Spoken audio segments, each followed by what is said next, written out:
History became legend. Legend became myth. Hi everybody! Hi Itamar! Hi. Welcome to another video. Wait. You're not Itamar! Who are you and what have you done to Itamar? So this is Theo. He is not Itamar, as you can see. Not at all. So we're kicking off a new series about Lord of the Rings. We're gonna talk about Lord of the Rings, compare it to Game of Thrones, Song of Ice and Fire, Harry Potter, Star Wars, whatever. And this is the first video comparing Lord of the Rings to A Song of Ice and Fire. So on one hand Tolkien, on one hand Martin, both have been bestowed the honor of being called him. They were trying to accomplish different things altogether.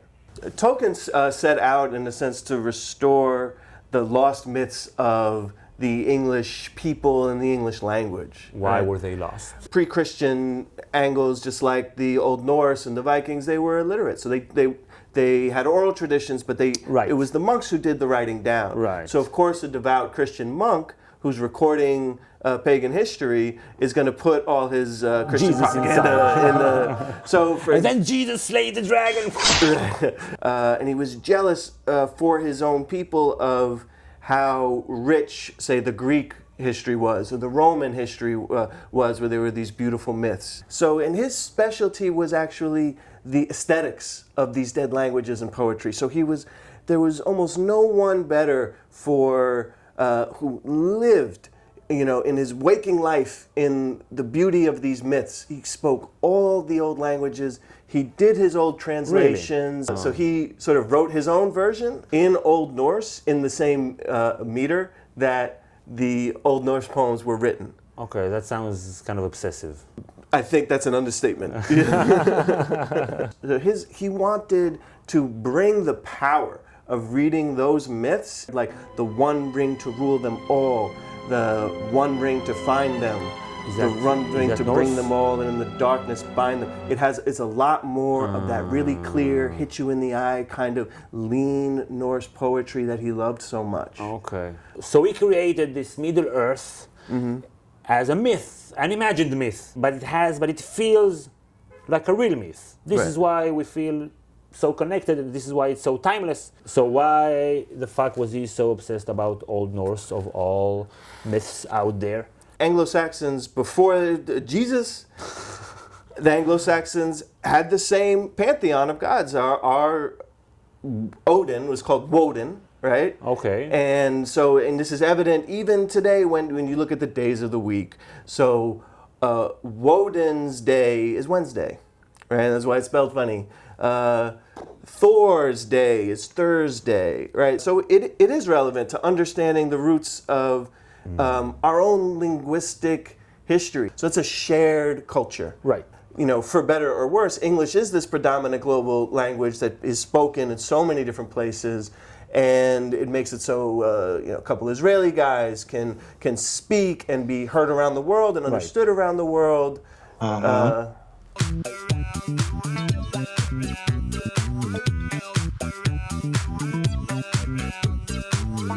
His initial creativity was channeled into creating his own language. And he realized that language and myth are so inseparable. Like Elven and... the various Elven tongues, dialects. And whatever Native American name is, every name says so much about where you grew up. Right. And says about the culture and stuff. So he thought basically that I can't just invent names that don't mean anything. Exactly. Because he felt that way. He felt so strongly about the language, he didn't want to be a fraud. That's right. So like Goldberg would be, someone, I don't know, who's came from a mountain that found gold and was probably Jewish. I don't know. You can't make that joke. I can't. I'm half Jewish. For example, Minas Tirith, right? Right. Minas Tirith means the Tower of Guard, right? Because they stand. So it's even those names are not arbitrary. Every one of them is derived from the dialects of language. Even though we don't know as readers, he cares about it. Right, and that's part of why there's a consistency that is an essence that we feel. Right. We can't identify it, but there's some sense of cohesion about Tolkien that has never been duplicated. Tolkien made these languages, created this myth around it, even before The Hobbit and Lord of the Rings, and he did it for the love. And it shines through. And it shines through. He created an industry, like all the fantasy genre, all the stories and movies about elves and dwarves and magicians. The way that it is the world, it's his world. You know, now when we enter a series like A Song of Ice and Fire, we expect this lore to be there.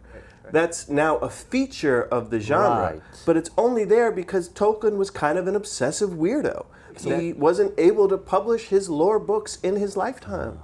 But they are getting published now. They because now there's there's an audience for it. There's a kind of fandom. There's a particular type of reader that just eats this shit up, like me. Right. So what Martin did, he took all this world that Tolkien has created, and he transported it into mentally, emotionally, into the 21st century, and put real politics in it, real history in it, and real politics and real history is unromantic, it's relentless, it's violent, it's cruel, it's sexy, and it's very complex. In Lord of the Rings, you have one history. When someone who knows the history tells the history, he tells you this is a story, no one will come and say, no, Beren and Luthien, come on, it's not the way it went down, you got it all wrong, because Beren is the one who wrote the history, so that's why it's this way. No. In A Song of Ice and Fire,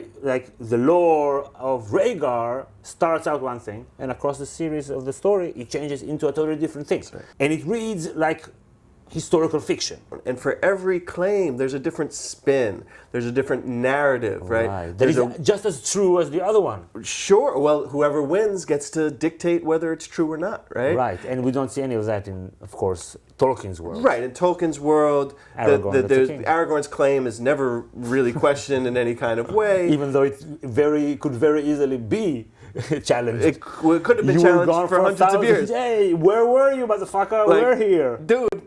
And imagine if there were a people that went to this land and they would say, you should move because we were here 2,000 years ago. It's crazy. People would tell them, what the fuck, go away. That would be weird. That would be weird.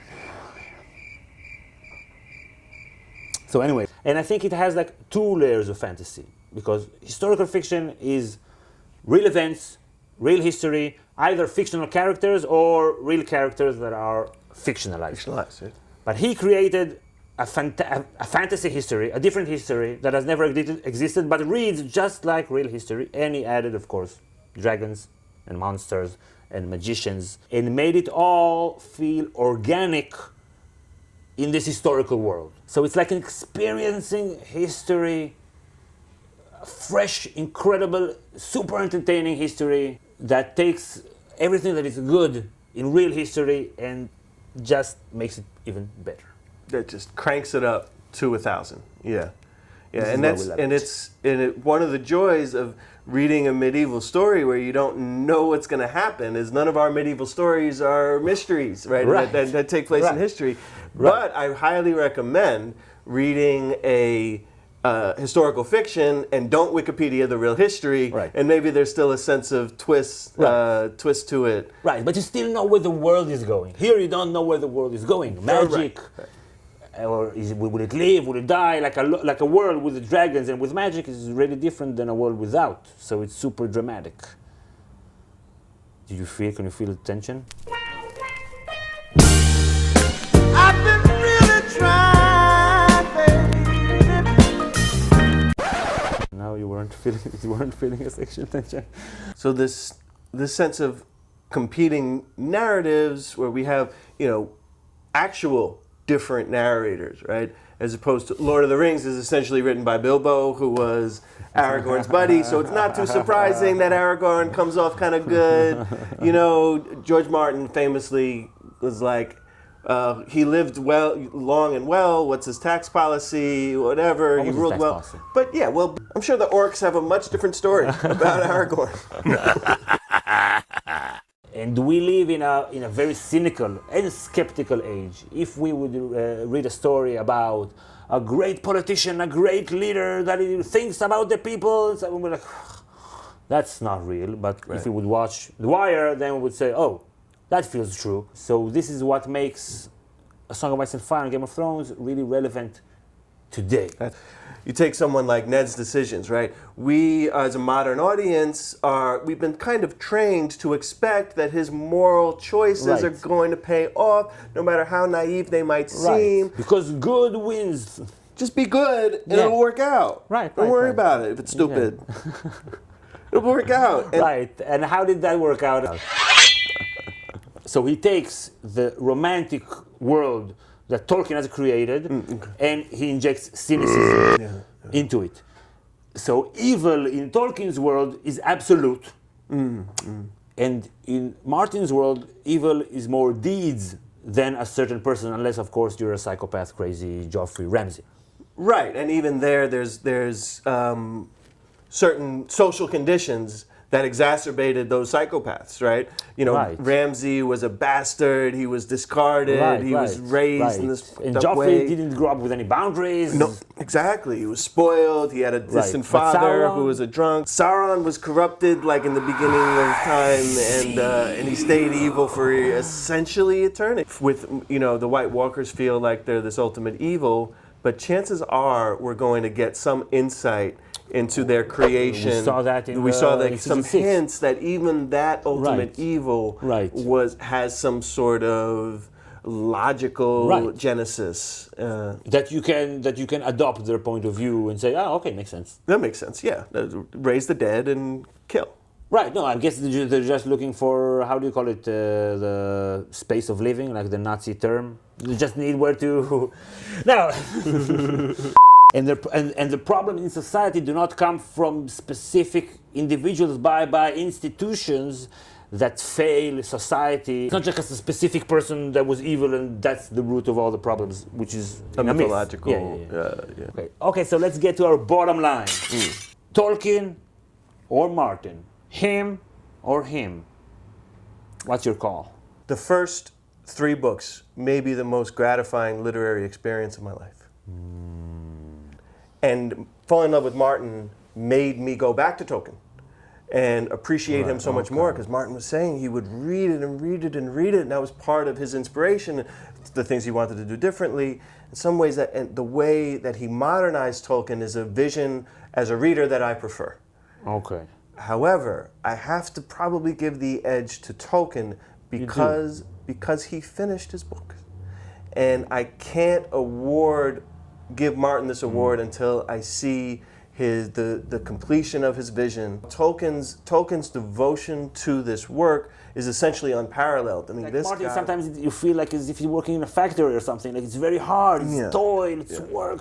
Yeah, right. And I totally understand that sometimes it flows and sometimes it doesn't. But Tolkien was a monster. The way he would go and bang out these incredible stories. We're only appreciating this years and years after his death. Right. So we have to wait to see if A Song of Ice and Fire is timeless. Yeah. I would guess that it is, and I would give the edge for me to Martin. First of all, because politics and history are basically my 2 favorite topics. So personally, I'm just like way more attracted to that. Tolkien, on the other hand, I think he's a better writer. Like his prose is beautiful, stunning. The books that I read the fastest ever in English were Martin's books. I just couldn't put them down, and it's not because they were easy reads. I'm looking at you, Fist for Crows. But they're just so compelling, and it's so smart politically. I'm just giving him his props. Okay, so what's your call? Who do you prefer, Tolkien or Martin? Martin or Tolkien? Mention in the comments and click like if you enjoyed the video, and subscribe to get all our series of videos. We try to post 1 or 2 per month until season 7. We have loads of great content, and we want to thank our patrons, those that are here, named here, and those that are not. And we'll see you all next time. Thanks for watching. Bye. Bye bye.